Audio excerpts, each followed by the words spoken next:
సంబంధమైన ఫలములు కోసుకొనుట గొప్ప కార్యమా. ఈ కొరింథీ సంఘంలో అపోస్తులైనటువంటి పౌలు చాలా కాలము పనిచేశాడని విషయాన్ని చాలాసార్లు నేను చెప్పాను. 18 నెలలు, సంవత్సరంన్నర వారితో ఉండి వారి మధ్యలో పనిచేశాడు. కొరింథీయులకు 2 పత్రికలు రాశాడు. మొదటి పత్రిక, రెండవ పత్రిక. ఈ మొదటి పత్రికలో చాలా విషయాలు వారిని కరెక్ట్ చేశాడు. రెండవ పత్రికలో వారి జీవితాల్లో వచ్చిన మార్పును బట్టి దేవుని స్తుతిస్తూ చాలా విషయాలు రాసినట్టుగా చూస్తాం 2 పత్రికలు కూడా. ఈ మొదటి పత్రికలో ఎక్కువ సార్లు ఆత్మ సంబంధమైన అనేటువంటి మాటను చాలాసార్లు పౌలు వాడాడు. కొరింథీయులు రక్షించబడ్డారు కానీ వారు పూర్తిగా ఆత్మ సంబంధమైన మనుషులుగా మార్చబడలేదు. మనము కూడా రక్షించబడిన తరువాత మనలో ఇంకా శరీర స్వభావం అనేది ఉంటుంది, ఫ్లెష్లీ నేచర్ అనేది ఉంటుంది. కనుక ఎప్పుడైతే మనము ఆధ్యాత్మికంగా ఎదుగుతూ ఉంటామో పూర్తిగా ఆత్మ అనుభవంలోనికి, ఆత్మ సంబంధమైనటువంటి అనుభవంలోనికి రావాలని కోరుకుంటున్నాడు. ఎందుకంటే శరీరం ఎప్పుడు కూడా వరల్డ్ కాన్షియస్, అంటే అది లోకాన్ని కోరుకుంటుంది, లేకపోతే శరీరం అంతా కూడా పాపాన్ని కోరుకుంటుంది. ఈ సాతానుడు కూడా శరీరం మీద దాడి చేస్తాడు. సాతానుడు అటాక్ చేయాలంటే శరీరం మీద అటాక్ చేస్తాడు. శరీరంకి అనారోగ్యాన్ని కానీ, శరీర సంబంధమైనటువంటి బలహీనతలు కానీ, వీటన్నిటికి కూడా శరీర సంబంధమైన కోరికలు కానీ శరీరం మీద దాడి చేయగలుగుతాడు. కనుక ఆత్మ మీద వాడు ఏమీ చేయలేడు. మనం ఆత్మలో స్ట్రాంగ్గా ఉంటే, స్పిరిచువల్ వ్యక్తులంగా అయితే సాతానుడు కూడా మనల్ని ఏమీ కూడా చేయలేని స్థితిలోనికి మనము రాగలుగుతాము. కనుక ఈ ఆత్మ సంబంధమైన అనుభవం గురించి కొన్ని మాటలు చెప్తాను. ఇక్కడ పౌలు అంటున్నాడు, మీ కొరకు మేము ఆత్మ సంబంధమైనవి మేము విత్తి ఉంటుండగా. పౌలు అంటున్నాడు, మేము ఆత్మ సంబంధమైన వాటిని మేము మీకు ఏం చేసాము? విత్తాము అంటే ఏమవుద్ది? ఫ్రూట్ కూడా వస్తుంది కదా. ఏదైనా విత్తనం విత్తితే ఏమవుతుంది? ఫలం కూడా వస్తుంది. కనుక పౌలు వారికి ఏం విత్తాడు అంటే వారి దగ్గర 18 నెలలు కూడా ఆత్మ సంబంధమైన విత్తనాలను విత్తాడు. ఆత్మ సంబంధమైన విత్తనాలు విత్తినప్పుడు అన్ని ఫలాలు వచ్చేస్తాయి. అందుకే శరీర సంబంధమైన ఫలాలు కోసుకున్నట్టు పెద్ద గొప్ప కార్యం ఏమి కాదు. కనుక ఆ స్పిరిచువల్ సీడ్ అనేది మన హృదయంలోనికి వచ్చినప్పుడు మనం అన్ని విషయాల్లో ఫలిస్తాం. హల్లెలూయా. కనుక ఈ మాటలు కొన్ని మీకు నేను చూపిస్తాను. ఈ మొదటి పత్రికలోనే 2వ అధ్యాయము 14వ వచనం చూద్దాం. ప్రకృతి సంబంధి అయిన మనుష్యుడు దేవుని ఆత్మ విషయములను అంగీకరింపడు, అవి అతనికి వెర్రితనముగా ఉన్నవి, అవి ఆత్మానుభవం చేతనే గనుక. చూడండి, ప్రకృతి సంబంధమైన మనుష్యుడు దేవుని ఆత్మ విషయములను అంగీకరించడు. ఇంగ్లీష్లో ఏముందంటే, the natural person does not accept the things of the Spirit of God. Natural person, దేవుని గురించినటువంటి జ్ఞానము లేని వారందరూ, రక్షణ పొందలేని వారందరూ కూడా ఎలాంటి వారు? Natural persons. వారు శరీర సంబంధమైనటువంటి మనుషులు, లేకపోతే ఇంకా చెప్పాలంటే ప్రకృతి సంబంధమైనటువంటి మనుషులు. For they are foolish. వారికి ఎలా ఉంటాయంటే they are foolishness to them. ఆత్మ సంబంధమైన విషయాలు వారికి బుద్ధిహీనతగా కనిపిస్తాయి. కనుక మనము ఆత్మ సంబంధమైన విషయాలను గ్రహించాలంటే ఆత్మ అనుభవం చేతనే గ్రహించగలము అంటాడు. ఇప్పుడు 13వ వచనం ఇప్పుడు చదువుదాం. మనుష్య జ్ఞానము నేర్పు మాటలతో కాక ఆత్మ సంబంధమైన సంగతులను ఆత్మ సంబంధమైన సంగతులతో సరిచూచుచు ఆత్మ నేర్పు మాటలతోనే వీటిని గూర్చియే మేము బోధించుచున్నాము. కనుక మనుష్య జ్ఞానము నేర్పు మాటలతో మేము మీకు బోధించట్లేదు, కానీ ఆత్మ సంబంధమైన సంగతులను మేము మీకు బోధిస్తున్నాము అంటున్నాడు. హల్లెలూయా. కనుక వాళ్ళకి ఏం బోధిస్తున్నాడు అంటే వాళ్ళకి విత్తనాలు ఏమేస్తున్నాడు? వాళ్ళు ఇంకా శరీర సంబంధమైన వ్యక్తులుగానే ఉన్నారు, కానీ వారికి విత్తనాలు ఏమేస్తున్నాడు? ఎందుకు అంటే ఆ విత్తనాలు ఒక రోజు ఎదిగిన తర్వాత వీళ్ళు కూడా ఆత్మ సంబంధమైన వ్యక్తులుగా మారుతారని. దేవునికి స్తోత్రం కలుగును గాక. హల్లెలూయా. కనుక ఈ 15వ వచనం కూడా చదువుదాం. ఆత్మ సంబంధి అయిన వాడు అన్నిటిని వివేచించును కానీ చాలు ఈ ఆత్మ సంబంధమైన వ్యక్తులు అయిపోతే ఎందుకో చెప్తున్నాడు, ఆత్మ సంబంధి అయిన వాడు అన్నిటినీ వివేచిస్తాడు. హల్లెలూయా. వివేచించడం అంటే ప్రతి దాన్ని కూడా గ్రహించగలుగుతాడు, ప్రతి దాన్ని కూడా అండర్స్టాండ్ చేసుకోగలుగుతాడు, ప్రతి దాన్ని కూడా గ్రహించగలుగుతాడు. కొన్ని వెర్షన్స్లో జడ్జెస్ అని ఉందంటుంది. జడ్జెట్ ఆల్ థింగ్స్ అంటే అన్ని విషయాలను కూడా ఏం చేయగలుగుతాడు, జడ్జ్ చేయగలుగుతాడు. ఏది కరెక్ట్, ఏది రైట్, ఏది రాంగ్, ప్రతి దాన్ని కూడా తను జడ్జ్ చేయగలుగుతాడు. ఆత్మ సంబంధి అయిన వాడు ప్రతి దానిని కూడా ఏం చేయగలుగుతాడు, వివేచించగలుగుతాడు. కానీ అతడు ఎవరి చేత నేను, ఈయన ఎవరికి అర్థం అవడు. మనం ఆత్మ సంబంధమైన మనుషులు అయితే మనల్ని ఎవరు ప్రకృతి సంబంధమైన మనుషులు అర్థం చేసుకోలేరు, కానీ మనకు అన్నీ అర్థమవుతాయి. ఈ లోకంలో జరుగుతున్న ప్రతి విషయమును కూడా మనం గ్రహించగలుగుతాము, జడ్జ్ చేయగలుగుతాము.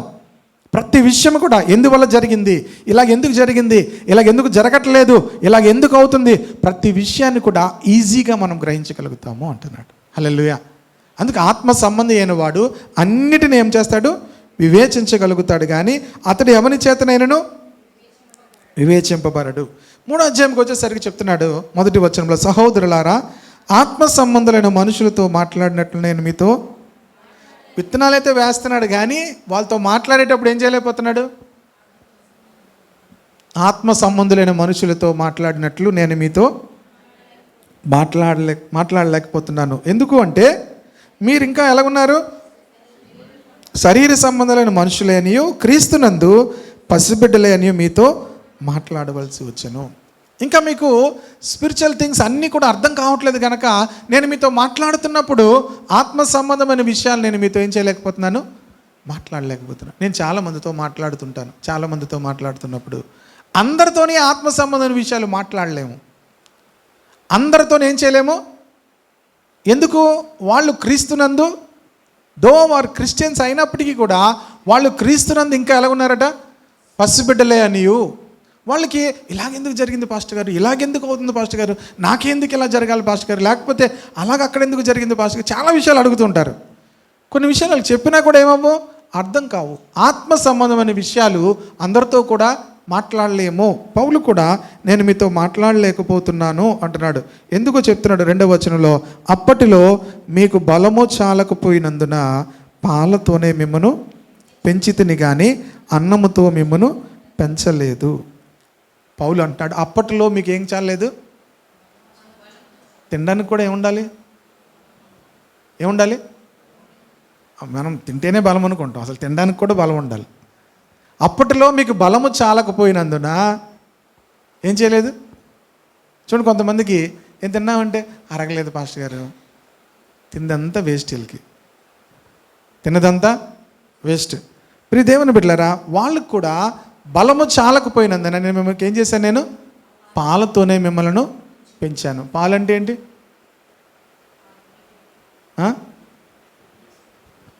అన్నీ ఆశీర్వాదాలు, సమాధానము, ఏం కావాలి, ఇంకా బ్లెస్సింగ్స్ గురించి మాట్లాడితేనే వాళ్ళకి ఇష్టంగా ఉంటుంది. ఇక ఏమీ కూడా వాళ్ళకి ఎక్కదు. ప్రియ దేవుని బిడ్డలారా, పాలతోనే మిమ్మల్ని నేను పెంచాను కానీ బలమైన ఆహారం నేను మీకు ఇవ్వలేకపోయాను అంటున్నాడు. కనుక ప్రియ దేవుని బిడ్డలారా, ఎందుకు పౌలు వాళ్ళని ఆ స్థితిలోనే అలాగా ఉన్నారు అని మాట్లాడుతున్నాడు అంటే, వాళ్ళ తర్వాత కొన్ని క్వశ్చన్స్ వేశారు వాళ్ళని. పౌలు ఏమన్నాడు, వాళ్ళకి లెటర్ రాశారు. అపోస్తలుడైన పౌలుకి ఇక్కడ నుంచి లెటర్ రాశారు. ఏమనంటే, పాస్టర్ గారు ఈ భోజనం తినచ్చా, ఏ భోజనం, ఇక్కడికి వెళ్ళొచ్చా, అక్కడ భోజనం చేయొచ్చా, ఇక్కడికి వెళ్ళొచ్చా, ఎవరు పెళ్లి చేసుకోవచ్చా అని కూడా అడిగారు వాళ్ళ ప్రశ్న. వాళ్ళు ఏం చేశారు, వీళ్ళు ప్రశ్నలన్నీ చూసి పౌలుకి ఏమర్థమైందంటే, వీళ్ళకి ఇంకా ఆత్మ సంబంధమైన, వీళ్ళు ఏమీ గ్రహించలేని స్థితిలో ఉన్నారు. వీళ్ళేమీ కూడా ఏం చేయలేని స్థితిలో ఉన్నారు, గ్రహించలేని స్థితిలో ఉన్నారు. అప్పట్లో నేను మీకు ఎక్కువ ఆహారం పెట్టలేకపోయాను, ఎందుకంటే క్రీస్తునందు ఇంకా మీరు పసిబిడ్డలుగానే ఉన్నారు, శరీర సంబంధమైనటువంటి విషయంలోనే మీరు ఇంకా ఆలోచిస్తున్నారు కనుక బలమైన ఆహారం నేను మీకు పెట్టలేకపోయాను అంటున్నాడు. కనుక మనము తీసుకునేటువంటి ఆహారము బట్టే మన యొక్క ఆధ్యాత్మిక జీవితం కూడా ఉంటుంది. ప్రియ దేవుని బిడ్డలారా, మరి ఇంతకుముందు కూడా మీకు చెప్పాను, ఆయా సంఘాలకు వెళ్తున్నప్పుడు కొంతమందికి కొంచెం లోతైనటువంటి మాటలు చెప్తే ఇంకేం మాట్లాడరు. ఇంకా నెమ్మదిగా ఏం చేస్తారు, థ్యాంక్ యూ జీసస్ అని చెప్పి అదే బాగుంది అనుకొని ఒక్క కన్నుతో చూస్తుంటారు. ఒక్క కన్నుతో అమ్మ నాకు చాలా చోట్ల, ఇక్కడే కాదు చాలా సంఘాలకు వెళ్తాను కదా, ఇంకా ఏమైనా కొంచెం లోనికి వెళ్ళామా వాక్యంలోనికి ఇంక వెంటనే కళ్ళు తేలేసేస్తారు, పడుకుపోతారు. కనుక లోతైనటువంటి ఆహారం. ప్రియ దేవుని బిడ్డలారా, వాక్యము చెప్తుంటే నిద్ర వచ్చేస్తుంది అన్నారా, మీరు మీ విషయం అర్థమైపోయినట్టే. నేను ఎన్నిసార్లు, నేను 30 సంవత్సరాలు అయింది రక్షణ పొంది, 94లో రక్షణ పొంది. ఎప్పుడు వాక్యం చెప్తున్నప్పుడు పడుకోవడం అనేది నాకు తెలియదు. అసలు మీరు భోజనం చేస్తున్నప్పుడు ఎప్పుడైనా పడుకుంటారా? భోజనం ఎలా తింటారు మీరు? అయ్యి వర్షం పడిందంటే ఎలాగుంటుంది? భోజనం చేస్తున్నప్పుడు ప్రతిరోజు కూడా ఎక్సైట్మెంట్, అదొక ఆనందం. భోజనం చేస్తున్నప్పుడు దేవుని వాక్యం వింటున్నప్పుడు కూడా ఆ ఎక్సైట్మెంట్, దేవుడు నాతో ఏం మాట్లాడతాడు, షుడ్ బి, అది మనకి ఆహారముగా ఉండాలి. ఆమె ఆ అనుభవంలోనికి రావాలి. అదేంటి? ఆహారం అనుభవంలోనికి రావాలి. ఆ అనుభవాలు చెప్తున్నాడు చూడండి. 10వ అధ్యాయంకి వెళ్ళేసరికి 1 కొరింథియన్స్ 10th చాప్టర్ మొదటి నుంచి కొన్ని వచనాలు చదువుదాం. సహోదరులారా, అదేమనగా మన పితరులందరూ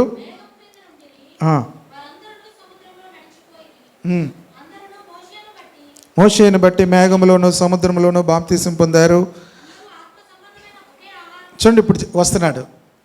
ఇప్పుడు పౌలు వాళ్ళకి ఆ డీపర్ ఎక్స్పీరియన్స్లోకి తీసుకెళ్తున్నాడు. అందరూ కూడా ఆత్మ సంబంధమైన ఒకే ఆహారము భుజించారు అంటున్నాడు. అందరూ కూడా ఆత్మ సంబంధమైన ఆహారం భుజించారు. మనం అందరూ ఏం భుజిస్తాము? మాట్లాడేటండి బాబు, ఏం తింటారు?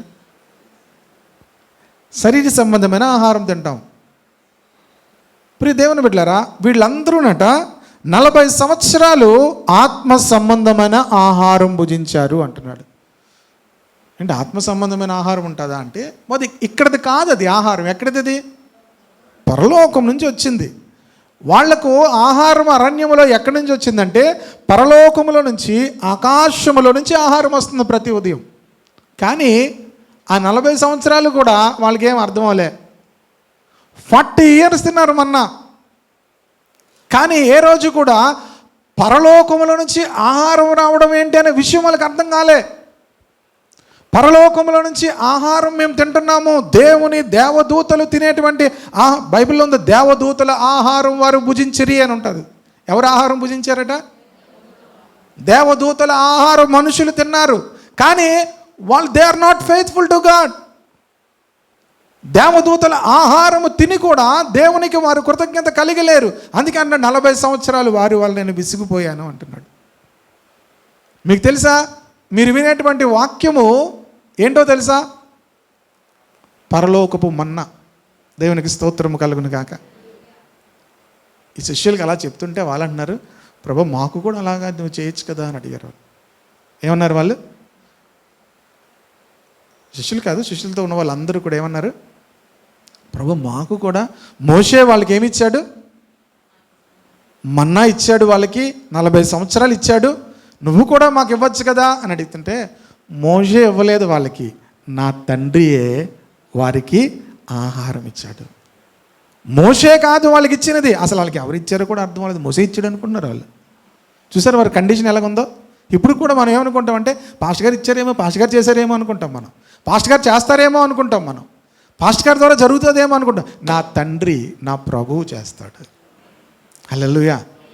ప్రియ దేవుని బిడ్డలారా, మీరు చిన్నపిల్లల ఫెయిత్ ఏంటో తెలుసా? పాస్టర్ గారు చేస్తారనుకుంటారు, లేకపోతే సోన్స్ పర్సన్ చేస్తారనుకుంటారు. అది కాదు.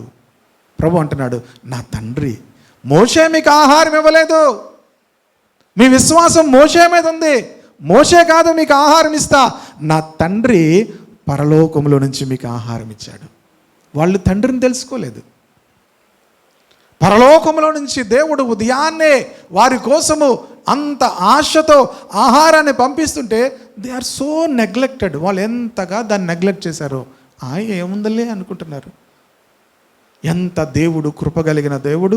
ప్రతి ఉదయాన్నే మా కొరకు ఆహారం సిద్ధపరిచి పరలోకంలోంచి పంపిస్తున్నాడు అనే కృతజ్ఞత వాళ్ళలో లేదు, అనే ఆలోచన వారికి లేదు.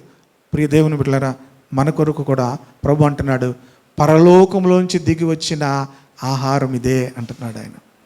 యేసు ప్రభు తన గురించి చెప్పుకుంటున్నాడు, పరలోకము నుండి దిగి వచ్చి మీకు నిత్య జీవము కలుగు చేసే జీవాహారము నేనే అంటున్నాడు. హల్లెలూయా. I am the bread of life, నేనే జీవాహారమును, నన్ను తినేవాడు ఎప్పుడు చచ్చిపోడు. మీరు మన్నా తిన్నారు కానీ మీరు చచ్చిపోయారు. మన్నా తిన్న వాళ్ళందరూ కూడా ఏమైపోయారు? చచ్చిపోయారు. నన్ను తినేవాడు ఎన్నటికీ కూడా చనిపోడు. హల్లెలూయా. నన్ను తినేవాడు ఎన్నటికీ కూడా చనిపోడు. కనుక జీవాహారము నేనే. కనుక ఆత్మ సంబంధమైన ఆహారం వారందరూ కూడా భుజించారు. కనుక ప్రతి ఉదయమును కూడా, ప్రతి దినము కూడా మనము కూడా ఆత్మ సంబంధమైన ఆహారం భుజించాలి. ఆధ్యాత్మికంగా మనము ఎదగాలంటే ఫస్ట్ సైన్ ఏంటి? ఆత్మ సంబంధమైన ఆహారం భుజించాలి. Why you are reading Bible అంటే ప్రతి ఒక్కరికి ఏదో ఒక రీజన్ ఉంటుంది. మొదటి రీజన్ ఏంటో తెలుసా? అది ఆత్మ సంబంధమైన ఆహారము. ఎందుకు చాలామంది స్పిరిచువల్గా వీక్గా ఉంటారనుకున్నారు? They don't read Bible. నేను రీడింగ్ కోసం కూడా చెప్పట్లేదు. మనము మెడిటేట్ చేయాలి. ఏం చేయాలి? మెడిటేట్ చేయాలి. ఆ వాక్యాన్ని ఏం చేయాలి? ధ్యానించాలి. అప్పుడు ఆహారం మీకు ఏమవుతుంది? అది ఆ వాక్యం ఏమవుతుంది? మీకు ఆహారముగా మారుతుంది. దేవునికి స్తోత్రము కలుగునుగా. ఆ వాక్యం అనే ఆహారముతో మీరు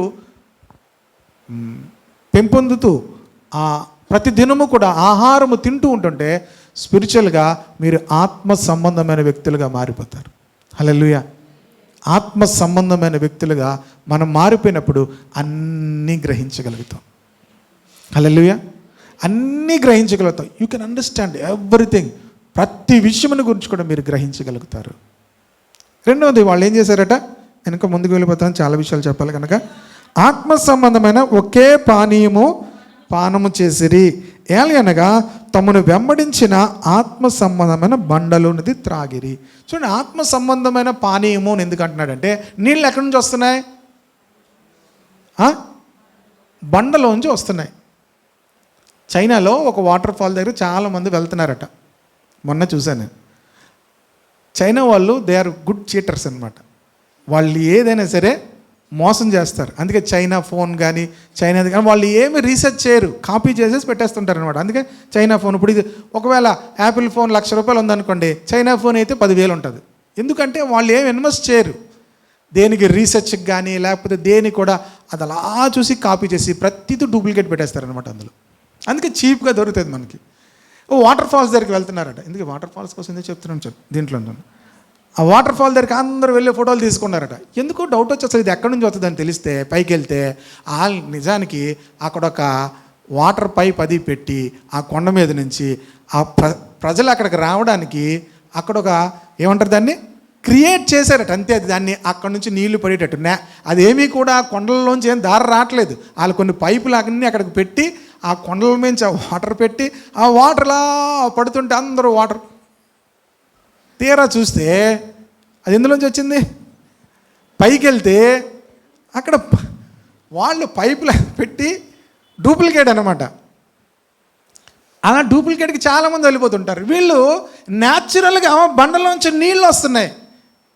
వీళ్ళు బండలోంచి నీళ్ళు తాగేస్తున్నారు, చక్కగా స్నానాలు చేస్తున్నారు, చక్కగా ఆ నీళ్లు చూసి మంచి ఫిల్టర్ గొప్ప టేస్ట్గా ఉన్నాయి అనుకుంటున్నారు. కానీ బండలోంచి నీళ్ళు ఎలాగొస్తాయని ఒక్కడు ఆలోచించట్లేదు.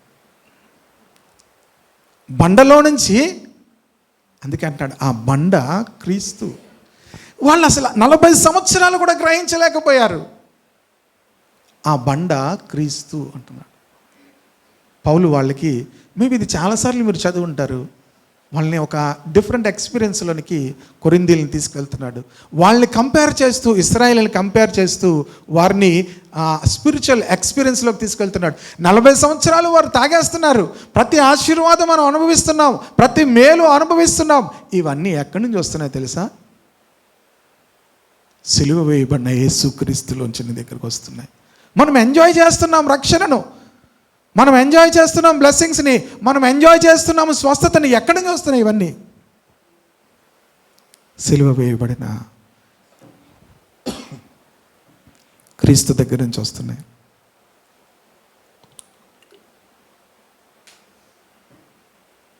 ఇది గ్రహించకపోతే వీఆర్ నాట్ స్పిరిచువల్. ఈ స్థితిలో నేను ఉన్నాను కదా, ఈ ఆరోగ్యాన్ని నేను అనుభవిస్తున్నాను కదా, స్వస్థత నాకు ఎక్కడి నుంచి వస్తుంది? నాకు స్వస్థత. నేను ప్రార్థన చేస్తుంటే నేను హీల్ అవుతున్నాను, నేను ప్రార్థన చేస్తుంటే వాళ్ళు హీల్ అవుతారు. ఎక్కడి నుంచి వస్తుంది? సో పర్సన్ చేస్తే ఇప్పటికీ స్టిల్ పీపుల్ ఆర్ బిలీవింగ్ ఆయన చేతులుంచితే ఎలా స్వస్థ వస్తుంది?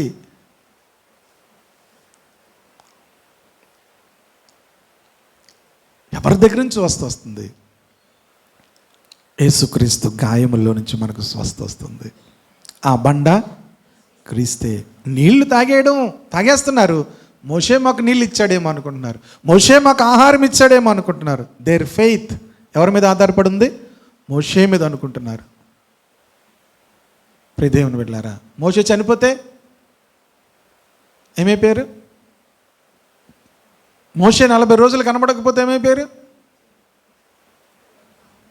40 రోజులు కనిపించలేదు అనుకున్నారు కొండ మీద. మోషే చనిపోయి ఉంటాడు. వెంటనే ఏం స్టార్ట్ చేశారు? దూడను పెట్టుకొని దాన్ని ఆరాధించడం ప్రారంభించారు. యెహోషువ చనిపోయాడు. వెంటనే న్యాయాధిపతులు గ్రంథం వచ్చింది. ఏమైపోయారు?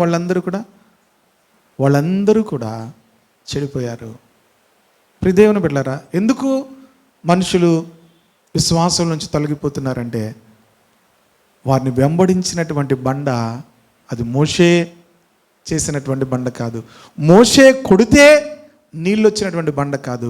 ఆ బండ క్రీస్తే మీకు ఆ జీవాన్ని ఇస్తున్నాడు. క్రీస్తే మీకు స్వస్థతనిస్తున్నాడు. క్రీస్తే మనకు జీవము. హల్లెలూయా. అందుకే అంటాడు ఆ 1 కొరింథీ పత్రిక చివరి వచనంలో, జ్ఞానము ఆయనే, నీతి ఆయనే, పరిశుద్ధత ఆయనే, విమోచన కూడా ఆయనే అంటాడు. లాస్ట్ వర్స్లో ఉంటాడు చూడండి, 30-31 వచనంలో. జ్ఞానము ఆయనే, నీతి ఆయనే, పరిశుద్ధత ఆయనే, విమోచన కూడా ఆయనే. ప్రియ దేవుని బిడ్డలారా, క్రీస్తు మనకు జ్ఞానము. ఈరోజు నువ్వు ఏదైనా జ్ఞానము కలిగి ఉన్నావంటే ఆ జ్ఞానము ఆయనే, ఆ నీతి ఆయనే, పరిశుద్ధత ఆయనే, విమోచన కూడా ఆయనే. ఇది ఆత్మ సంబంధమైన అనుభవంలోనికి వెళ్ళిన వారికి అర్థమవుతుంది. దేవునికి స్తోత్రం కలుగును గాక. శరీర సంబంధమైన వారు శరీరమును బట్టి బోస్ట్, వారు అతిశయిస్తారు. కానీ ప్రియ దేవుని బిడ్డలారా, ఆత్మను బట్టి అనుభవంలోనికి వెళ్ళినప్పుడు ఆ బండ క్రీస్తే. హల్లెలూయా. ఆ బండలోనిది మనం అందరం కూడా ఏం చేస్తున్నాము? త్రాగుతున్నాము. కనుక ఇవన్నీ చూడండి, ఇన్నిసార్లు ఆత్మ సంబంధమైన అనుభవాలను తీసుకొని వెళ్తున్నాడు. మరొక విషయం చూపిస్తాను. 12వ అధ్యాయం 1వ వచనం చదువుతాం. 1 కొరింథీయన్స్. మరియు సహోదరులారా, ఆత్మ సంబంధమైన వరములను గురించి మీకు తెలియకుండా నాకు ఇష్టం లేదు. చాలు. ఆత్మ సంబంధమైన వరములు. ఇక్కడ మరొక విషయం చెప్తున్నాడు. ఆత్మ సంబంధమైన వరములు, స్పిరిచువల్ గిఫ్ట్స్. ఆత్మ సంబంధమైన వరముల గురించి మీకు తెలియకుండా నాకు ఇష్టం లేదు. రక్షించబడిన తరువాత దేవుడు మనలను ఆత్మ సంబంధమైన వరములతో నింపుతాడు. న్యాచురల్ ఎబిలిటీస్తో మనము ఏమీ చేయలేము. ప్రియ దేవుని బిడ్డలారా, న్యాచురల్గా మనకు పాటలు పాడే వరం ఉండొచ్చు, న్యాచురల్గా మ్యూజిక్ ప్లే చేసే వరం ఉండొచ్చు, న్యాచురల్గా ఆయా గిఫ్ట్స్ మనకు ఉండొచ్చు. కానీ ఆత్మ సంబంధమైన వరములు దేవుని యొక్క రాజ్యవ్యాప్తి కొరకు అవసరము. దేవునికి స్తోత్రము కలుగును గాక.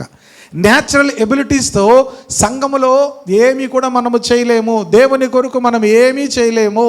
మనకు కావలసినది ఆత్మ సంబంధమైన వరములు. దేవుడు రక్షించబడిన వారికి ఆత్మ సంబంధమైన వరములను ఇస్తాడు. హల్లెలూయా.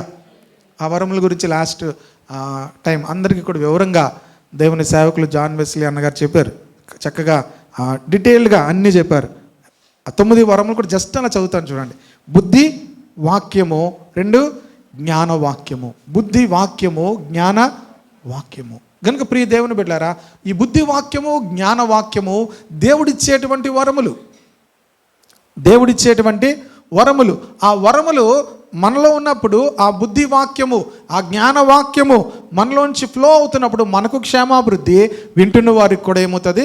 క్షేమాభివృద్ధి. కనుక న్యాచురల్గా నువ్వేదో చదువుకొని చెప్పేస్తే అది ఏమంటారు దాన్ని, ప్రజలకు క్షేమాభివృద్ధి కలుగు చేయదు. దేవుడిచ్చినటువంటి వరం అయి ఉండాలి. తర్వాత విశ్వాసం అనే వరము, స్వస్థపరచు వరము, అద్భుత కార్యములు చేసేటువంటి శక్తి, ప్రవచన వరము, ఆత్మల వివేచనయు, నానావిధ భాషలు అర్థము చెప్పు శక్తి. 9 గిఫ్ట్స్ కూడా ఇవి ఆత్మ సంబంధమైనటువంటి వరములు. మళ్ళీ మీరు ఒకసారి వింటారంటే, నేను తర్వాత అది లోడ్ చేసాం కానీ నేను అది బయటికి చేయలేదు. ఈసారి ఈ వీక్లో చిన్న కరెక్షన్ చేయమన్నారనమాట, అందుకని నేను అది చేయలేదు. ఆ గిఫ్ట్స్ గురించి తర్వాత ఆయన చేసిన ప్రసంగం నేను ఈ వారంలో పెడతాను, మీరు మరలా వినొచ్చు. కనుక ప్రియ దేవుని బిడ్డలారా, ఇవన్నీ కూడా స్పిరిచువల్ గిఫ్ట్స్, ఆత్మ సంబంధమైన వరములు. దేవుడు ఆత్మ సంబంధమైన వరములు దేనికి ఇస్తాడు అంటే, అక్కడ క్లియర్గా రాశాడు, సంఘము యొక్క క్షేమాభివృద్ధి కొరకు ఇస్తాడు. సంఘము యొక్క క్షేమాభివృద్ధి కొరకు ఇస్తాడు. అక్కడ 7వ వచనంలో చూడండి, ఆయనను అందరి ప్రయోజనము కొరకు ప్రతివానికి. So whatever spiritual gifts you have, దేని కొరకు ఉన్నాయి అవి? అందరి ప్రయోజనము కొరకు. ఇందులో నాకు ఈ గిఫ్ట్ ఉందని నేను బోస్ట్ అవడానికి లేదు. దేనికి ఇచ్చాడు దేవుడు నీకు? అందరి ప్రయోజనము కొరకు ఇచ్చాడు. 14th చాప్టర్ చూడండి, 12th verse. 14వ అధ్యాయం 12వ వచనం. మీరు ఆత్మ సంబంధమైన వరముల విషయమై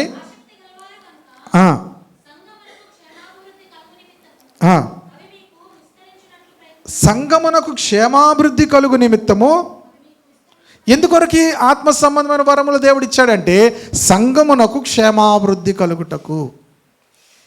వీళ్ళు చాలా విషయాల్లో అతిశయిస్తున్నారు, కానీ దేవుడు మీకు ఎందుకు ఇచ్చాడు ఈ వరములంటే, సంఘము యొక్క క్షేమాభివృద్ధి కొరకు. హల్లెలూయా. అందరి ప్రయోజనము కొరకు దేవుడిచ్చిన ప్రతి వరము దేని కొరకు అంటే, ఎవరు అతిశయించడానికి లేదు. దేనికి ఇచ్చాడు అది? నీ చేతిలో ఎందుకు పెట్టాడు? సపోజ్ చెప్తున్నా, మీకు ₹1,00,000 చేతిలో పెట్టారు. ఎందుకు?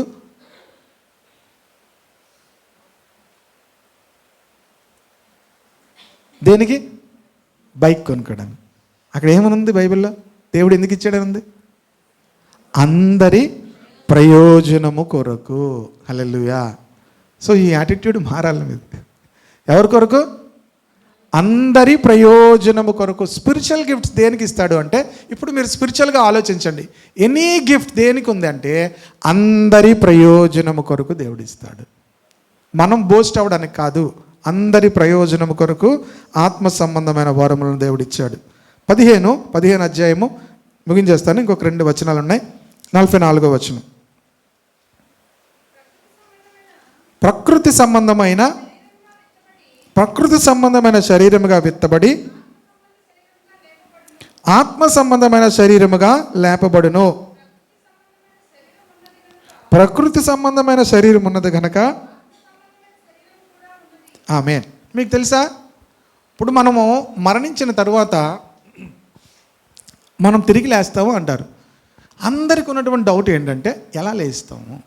ఏ శరీరంతో లేస్తాము? ఏ శరీరంతో లెగిస్తాము? అక్కడ క్లియర్గా చెప్పాడు ఏంటంటే, ప్రకృతి సంబంధమైన శరీరముగా ఏమవుతున్నాము? విత్తబడుతున్నాము. ఆత్మ సంబంధమైన శరీరముగా లేపబడును. మృతుల పునరుత్థానమును అలాగే ఉంటుంది. 42వ వచనం చెప్తూ, శరీరము క్షయమైనదిగా విత్తబడి అక్షయమైనదిగా లేపబడును. ఘనహీనమైనదిగా విత్తబడి మహిమ గలదిగా లేపబడును. బలహీనమైనదిగా విత్తబడి బలమైనదిగా లేపబడును.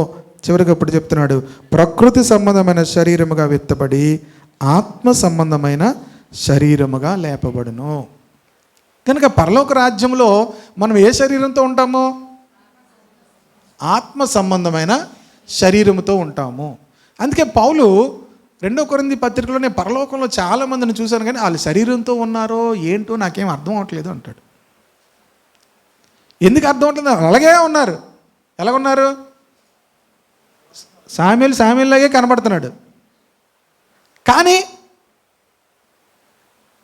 అది శరీరముతో ఉన్నారో లేకపోతే ఎలాగున్నారో నాకు అర్థం కావట్లేదు. అది ఏ శరీరము అంటే ఆత్మ సంబంధమైన శరీరము. పౌలు కొరింథీయులకు ఎక్కడి నుంచి ప్రారంభించాడంటే, చిన్న పిల్లల్లాగా ఉన్నారు మీరు, పాలు తాగే వాళ్ళగా ఉన్నారు అప్పుడు అని చెప్తూ ఎక్కడి వరకు తీసుకెళ్ళాడంటే పరలోకము తీసుకెళ్ళి, పరలోకములో కూడా మనకు ఒక శరీరం దేవుడు ఇస్తాడు. మనం మరణించిన తర్వాత ఇది మట్టి శరీరము, ఇది మరలా ఏమైపోద్ది, మన్ను అనేది మరలా మన్ను అయిపోతుంది అని చెప్తున్నాడు. కనుక మరలా తిరుగు లేస్తారు అన్నప్పుడు ఏ శరీరము దేవుడు ఇస్తాడంటే ఆత్మ సంబంధమైన శరీరం ఇస్తాడు. హల్లెలూయా.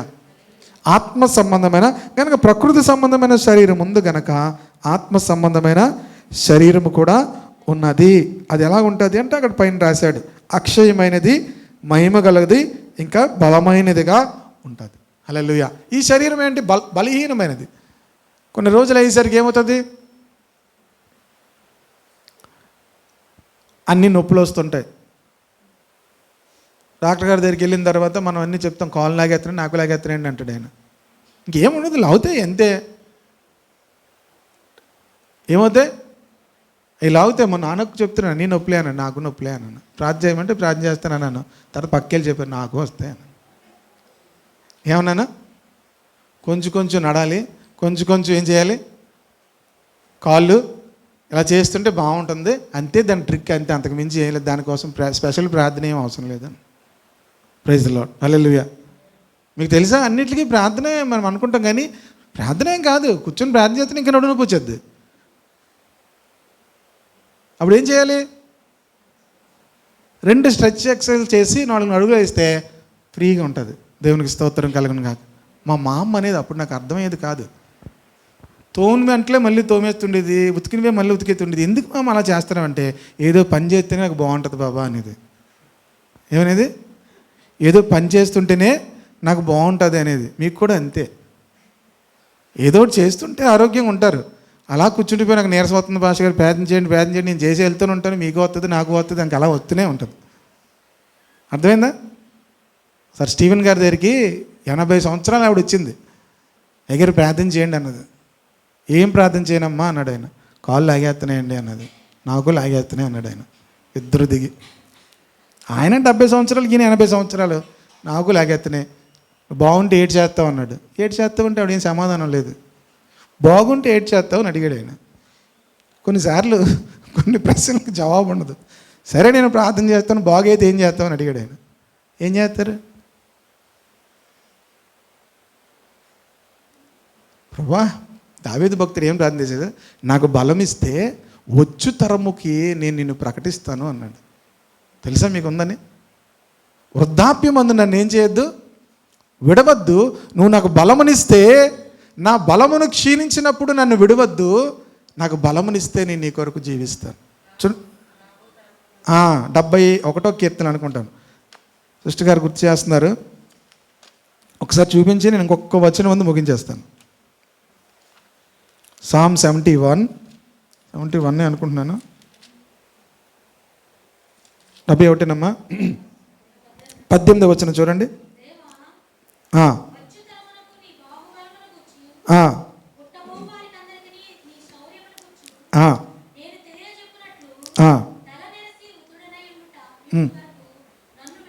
ఈ కీర్తన ఎప్పుడు రాశారంటే దావీదు, ఇది చూడండి 71:9 చూడండి.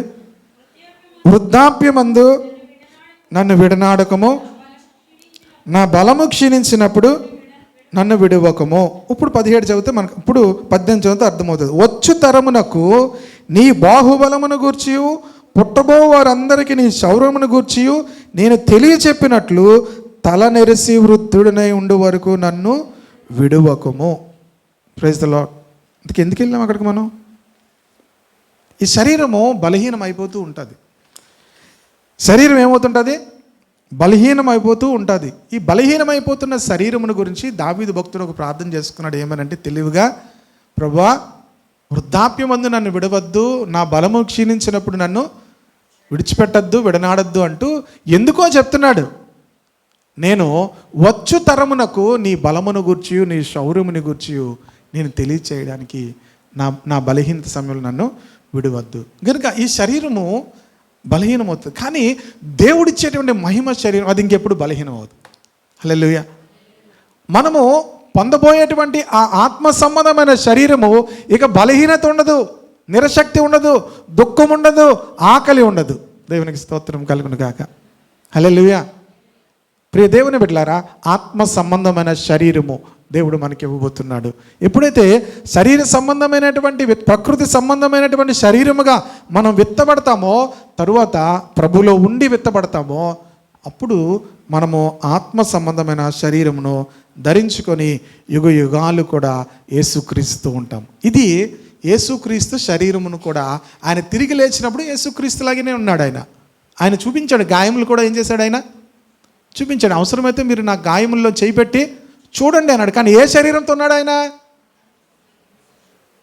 ఆత్మ సంబంధమైన శరీరంతో ఉన్నాడు ఆయన. ఎందుకంటే ఆత్మ సంబంధమైన మీరు అనుకున్నట్టుగా భూతం అనుకున్నారు. వాళ్ళు ఏమనుకుంటున్నారు? భూతానికి ఏముండవు, ఎముకలు ఇలాగా భూతాలకు ఉండవు.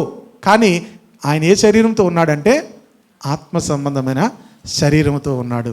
కనుక ఆయన తిన్నాడు. ఆయన ఏం చేశాడు? వాళ్ళతో కూడా మరలా తిన్నాడు. ప్రియ దేవుని బిడ్డలారా, ఆత్మ సంబంధమైన శరీరముతో.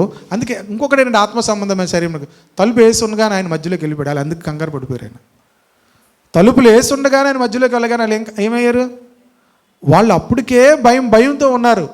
ఈ రోమీలు యూదులు వచ్చి కానీ వీళ్ళని పట్టుకుంటారేమో యేసుప్రభు శిష్యులు అని చెప్పి భయంతో తలుపులు కొన్నిసార్లు చూడండి, ఒక తాళం వేరు, 2-3 తాళాలు వేస్తారు కొంతమంది.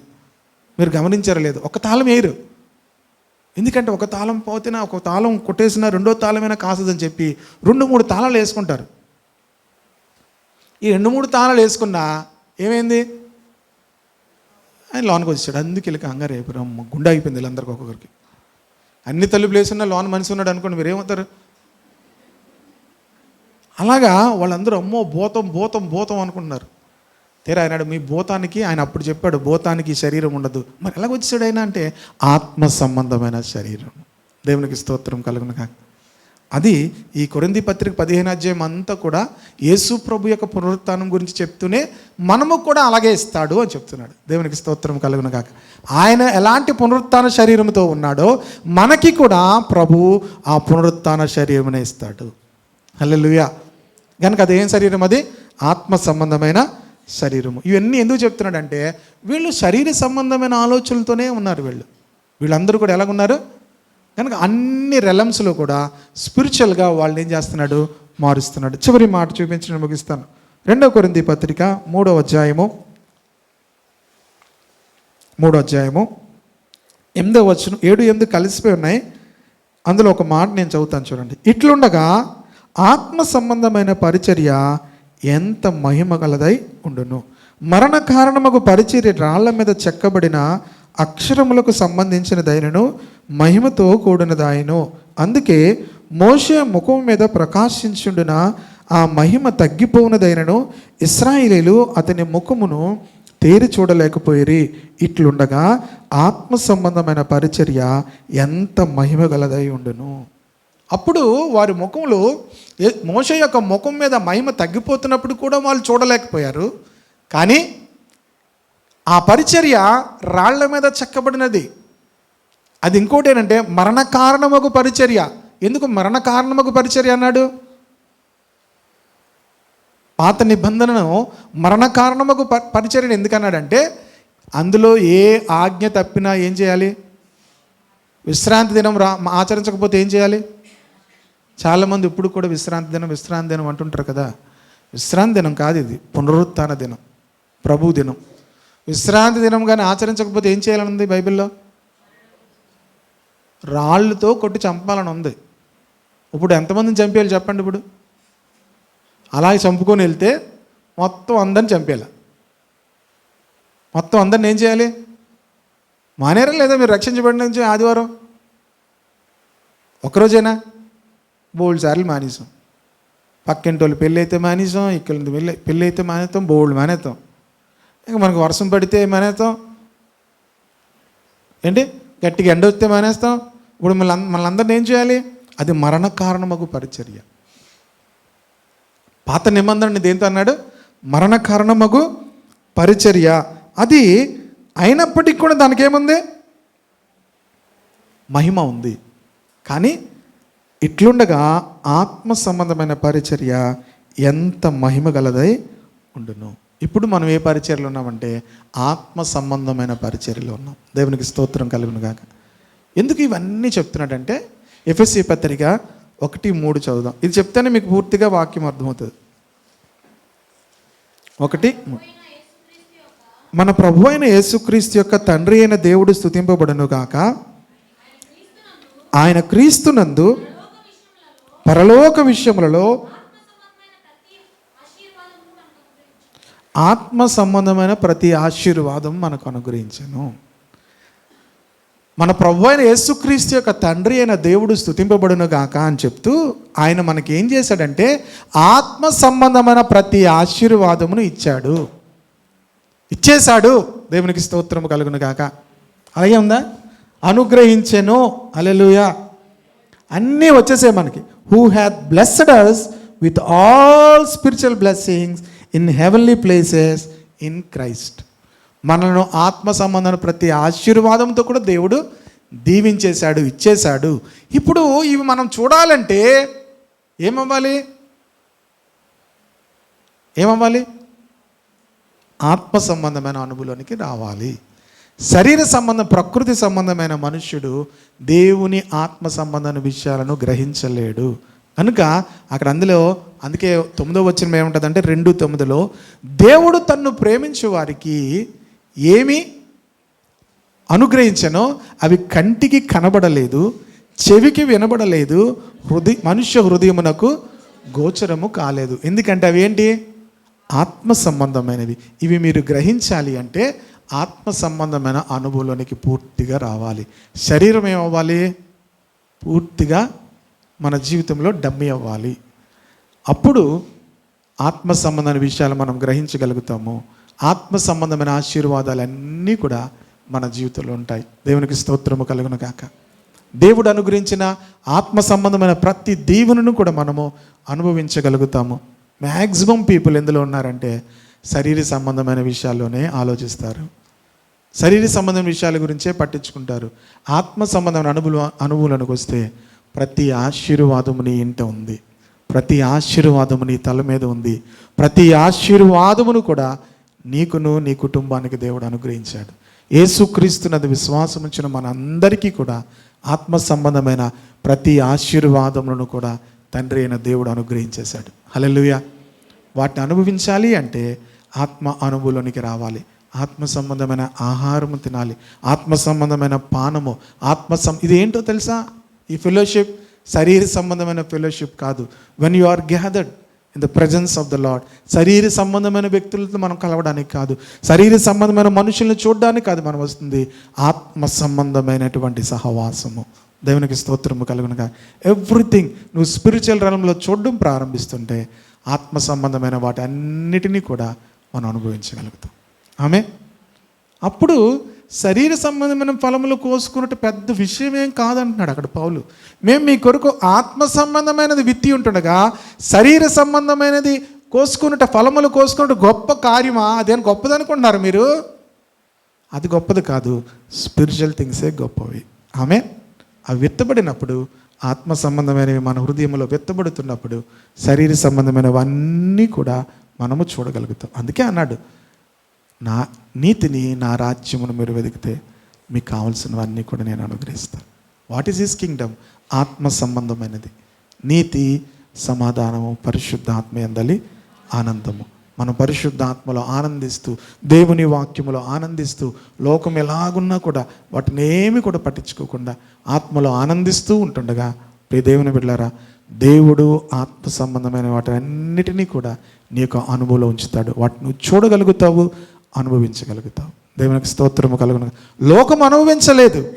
అందుకే యేసుప్రభు అన్నాడు, లోకమునకు తెలియదు, నేను మరలా వస్తాను, నేను చనిపోయిన వెంటనే లోకము నన్ను చూడదు, కానీ నేను మరలా వస్తాను, నేను మీతో ఉంటాను, మీలో ఉంటాను, మీరు నన్ను ఎరుగుదురు అంటున్నాడు. Praise the Lord. హల్లెలూయా. లోకానికి తెలియదు కానీ మీకు తెలుసు.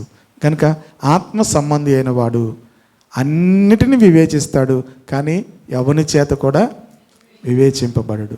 దేవునికి స్తోత్రం కలుగును గాక.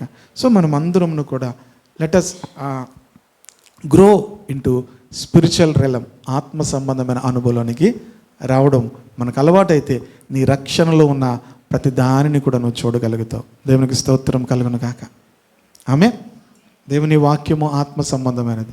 వాళ్ళు మన్నా తిని సంతోషిస్తున్నారు, మన్నా తిని మోసే ఇచ్చాడు అనుకుంటున్నారు. మనకు దేవుడు ప్రభువైన యేసు తన వాక్యమును మనకు అనుగ్రహించాడు. హల్లెలూయా. నీ వాక్యమేనా పరవశము,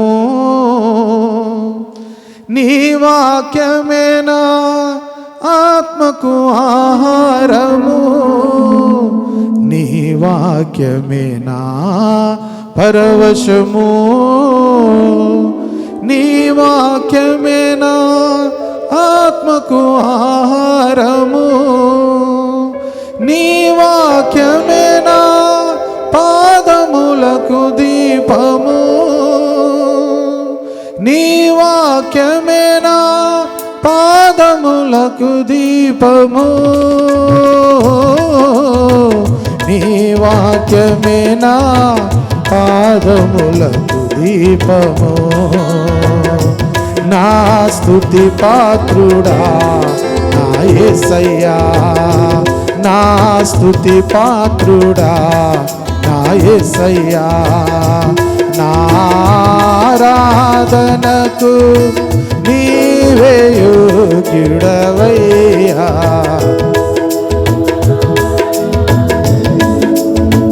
నీవే యోగ్యుడవయ్యా,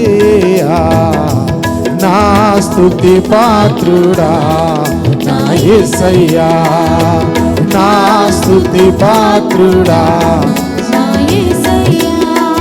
నీ కృపయే నా ఆశ్రయము, నీ కృపయే నా ఆత్మకు అభిషేకము, నీ కృపయే నా ఆశ్రయము, నీ కృపయే నా ఆత్మకు అభిషేకము, నీ కృపయే నా జీవనాధారము, నీ కృపయే నా జీవనాధారము, నీ కృపయే నా జీవనాధారము. నా స్తుతి పాత్రుడా నా యేసయ్యా, నా స్తుతి పాత్రుడా నా యేసయ్యా. నీ సౌందర్యము యెరూషలేము, నీ పరిపూర్ణత సీయోను శిఖరము, నీ సౌందర్యము యెరూషలేము, నీ పరిపూర్ణత సీయోను శిఖరము, నీ పరిపూర్ణత నా జీవిత గమ్యము, నీ పరిపూర్ణత నా జీవిత గమ్యము, నీ పరిపూర్ణత నా జీవిత గమ్యము. నా స్తుతి పాత్రుడా నా యేసయ్యా, నా స్తుతి పాత్రుడా నా యేసయ్యా, నా ఆరాధనకు నీవే యోగ్యుడవయ్యా, నా ఆరాధనకు నీవే యోగ్యుడవయ్యా, నా స్తుతి పాత్రుడా నా యేసయ్యా, నా స్తుతి పాత్రుడా నా యేసయ్యా. యేసయ్యా నా యేసయ్యా, యేసయ్యా నా యేసయ్యా, యేసయ్యా నా యేసయ్యా, యేసయ్యా నా యేసయ్యా, యేసయ్యా నా యేసయ్యా, యేసయ్యా నా యేసయ్యా నీవే నీవే నా అతిశయము నీవే నీవే నా పరవశము నీవే నీవే నా అతిశయము నీవే నీవే నా పరవశము యేసయ్యా చివరిసారి అందరూ చెప్పండి యేసయ్యా యేసయ్యా నా యేసయ్యా యేసయ్యా నా యేసయ్యా యేసయ్యా నా యేసయ్యా ఆరాధనా ఆరాధనా ఆరాధనా ఆరాధనా ఆరాధనా ఆరాధనా ఆరాధనా ఆరాధనా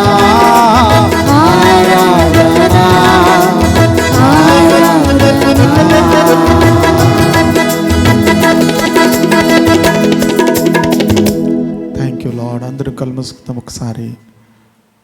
ఆత్మ సంబంధమైన ప్రతి ఆశీర్వాదమును దేవుడు క్రీస్తునందు పరలోక విషయములలో మనకు అనుగ్రహించి ఉన్నాడు. We are blessed with all spiritual blessings. తండ్రి అయిన దేవుడు మనలను ఆత్మ సంబంధమైన ప్రతి ఆశీర్వాదముతో కూడా మనల్ని దీవించేశాడు. Why are unable to enjoy because we are carnal. మనము శరీర సంబంధమైన వ్యక్తులుగా ఉంటున్నాము, శరీర సంబంధమైన అనుభవం ఉంటున్నాము, లేకపోతే న్యాచురల్ మైండ్ ప్రకృతి సంబంధమైన అనుభవం ఉంటున్నాము. పౌలు కొరింథీయులకు చెప్తున్నాడు, ఆత్మ అనుభవం చేతనే వాటిని మనము గ్రహించగలుగుతాము. ఆత్మ సంబంధమైన ఆహారము, ఆత్మ సంబంధమైన పానీయము అది అనుగ్రహించేవాడు ప్రభువైన యేసుక్రీస్తు. ఆయనే జీవాహారము, ఆయనే ఆ జీవజలమై ఉన్నాడు. తమను వెంబడించిన బండలోనిది వారు త్రాగారు. ఆ బండ క్రీస్తే. క్రీస్తే మనందరి జీవితాలకు కూడా ఆశీర్వాదం అని వెరిగిన రోజున ఆయనే నీకు నీతి, ఆయనే నీకు జ్ఞానము, ఆయనే నీకు విమోచన, పరిశుద్ధతను వెరిగిన రోజున ఆత్మ సంబంధమైన ప్రతి మేలును అనుభవించగలుగుతావు. అందరి ప్రయోజనము కొరకు, సంఘ క్షేమాభివృద్ధి కొరకు నీ జీవితము దేవుని కొరకు వాడబడుతుంది. తండ్రి, ఈ మాటలందరి జీవితాల్లో కూడా ఫలింప చేయండి. మాలో ఉన్న శరీర సంబంధమైన నేచర్ అంతటినీ కూడా తీసివేయి ప్రభా. Help us God to control by your spirit Lord. నీ ఆత్మ చేత మేము స్వాధీనము చేయబడాలి తండ్రి. ఆత్మ వశులమై ఉండాలి తండ్రి. పరిశుద్ధాత్మ పూర్ణులమై ఉండాలి ప్రభా. ఆయన ఆత్మ సంబంధి అయిన వాడు ప్రతి విషయాన్ని వివేచించగలుగుతాడని నీ మాట ప్రకారంగా ఆత్మ అనుభవంలో సంఘ బిడ్డలందరినీ కూడా మీరు నడిపించండి. వారెక్కడున్నప్పటికీ ప్రభా ప్రయోజనకరమైన వారుగా, సంఘానికి క్షేమాభివృద్ధి కలుగు చేసేవారుగా వారందరినీ దీవించమని, అభిషేకించమని. ఇదిగో దేవాని బిడ్డలు వాతావరణం ప్రతికూలంగా ఉన్నా నీ సన్నిధికి వచ్చారు ప్రభా. వచ్చిన వారందరి మీద కూడా నీ యొక్క సమాధానం ఉండును గాక. నీ సన్నిధి కాంతి వారి మీద ఉదయించును గాక తండ్రి. నాయన ఈ వారమంతా కూడా నీ కృపలో భద్రపరచండి. నాయన వాతావరణ మార్పులను బట్టి ఎంతోమంది నాయన మరి కోల్డ్ ఫీవర్స్తో బాధపడుతున్న వారు ఉన్నారు తండ్రి. మీరు జ్ఞాపకం చేసుకోండి. మలేరియా, డెంగ్యూ, టైఫాయిడ్ ఫీవర్స్తో బాధపడుతున్న బిడ్డలందరినీ ముట్టి స్వస్థపరచండి. నీ బిడ్డలందరికీ నీవు పొందిన గాయములో ఉన్న స్వస్థతను, ఆరోగ్యమును దయచేయండి. మరలా మేము కలుసుకునేంత వరకు నీ కృప మార్కు తోడుగా ఉంచండి. చిన్న బిడ్డలందరి మీద నీ కాపుదలు ఉంచండి ప్రభా. ఈ వాతావరణాన్ని బట్టి ఎన్నో చోట్ల ఎంతో మరి నష్టము కలుగుతుంది. వరదల నుంచి ప్రభా తండ్రి నువ్వు ప్రజలను కాపాడండి. పంటలు నాయన, ప్రాణములు, ఆస్తులు నష్టం కాకుండా ప్రభా కనికరించమని, అతివృష్టి నుంచి ప్రభా ప్రజలను మా రాష్ట్రంను కాపాడమని ప్రార్థిస్తున్నాం తండ్రి. నాయన నీకు వందనాలు చెల్లిస్తూ మహిమ, ఘనత, ప్రభావం మీకు ఆరోపించి యేసుక్రీస్తు నామములో ప్రార్థించి మనవులు అడిగి వేడుకుంటున్నాము తండ్రి.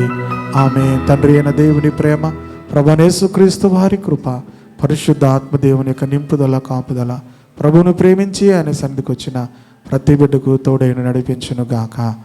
ఆమేన్.